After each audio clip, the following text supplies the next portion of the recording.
আজিৰ কাপোৰকেইযোৰ পিয়ৰ ঘৰত কটা নুনি সূতাৰে মাটিশালত আতি আতি বোৱা খুব ধুনীয়া কালাৰ কম্বিনেশ্যন খুবেই ধুনীয়া আৰু ডিজাইনবোৰ ইমান ধুনীয়া হৈছে যে কোনযোৰ চাম কোনযোৰ নাচাম যেন লাগে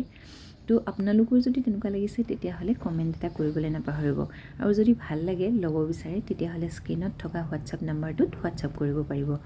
আজি আচলতে বেলেগ এটা কথাৰ কাৰণে ভিডিঅ'টো লৈ আহিলোঁ এতিয়া যিহেতু বিহু আহি আছে খুব ধুনীয়া ধুনীয়া কালাৰৰ চালে চকুৰোৱা কাপোৰবিলাক বজাৰত উপচি পৰিছে আমি যেহেতু বজাৰলৈ গ'লে কাপোৰ এখোজ লওঁতে সদায় ভাবোঁ যে কাপোৰযোৰ পিয়ৰ হয়নে নহয় বজাৰততো সদায় পিয়ৰ বুলিয়েই কয় যিকোনো সূতাৰ কাপোৰে আজিকালি বাহিৰৰ ইমান বেছি ডুপ্লিকেট সূতাৰ কাপোৰ অসমৰ বজাৰ ভৰি পৰিছে প্ৰত্যেকযোৰ কাপোৰেই কোনেও ডুপ্লিকেট বুলি নকয় চবেই পিয়ৰ বুলিয়ে কয় কিন্তু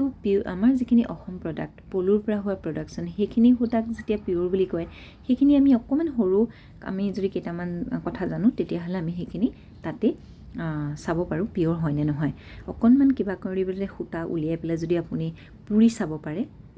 পিয়ৰ আমাৰ অসমৰ যিখিনি পলুৰ পৰা হোৱা প্ৰডাক্ট সেই সূতাখিনি পুৰিলে মাংস পুৰাৰ দৰে গোন্ধ ওলায় তেতিয়া আপুনি গম পাব যে সেইখিনি 100% বিশুদ্ধ আৰু যদি প্লাষ্টিকৰ দৰে জ্বলি যায় কোনো গোন্ধ নোলায় আৰু থোপা হৈ যায় তেতিয়া আপুনি জানিব সেইটো সূতা শুদ্ধ নহয় কিন্তু বেছি দাম দিয়া কাপোৰযোৰৰ বিশুদ্ধতা জানিবৰ কাৰণে আপুনি এনেকুৱা ধৰণৰ টিপছ প্ৰয়োগ কৰিব পাৰে আৰু এনেকুৱা সৰু সৰু টিপছবিলাক জানিবৰ হ'লে আমাৰ পেজখন ফ'ল' কৰি থ'ব মই সৰু সৰু টিপছবোৰ যিমান পাৰোঁ আনিবলৈ চেষ্টা কৰিম শেষত কাপোৰকেইযোৰ কেনে লাগিলে এবাৰ জনাবলৈ নাপাহৰিব ধন্যবাদ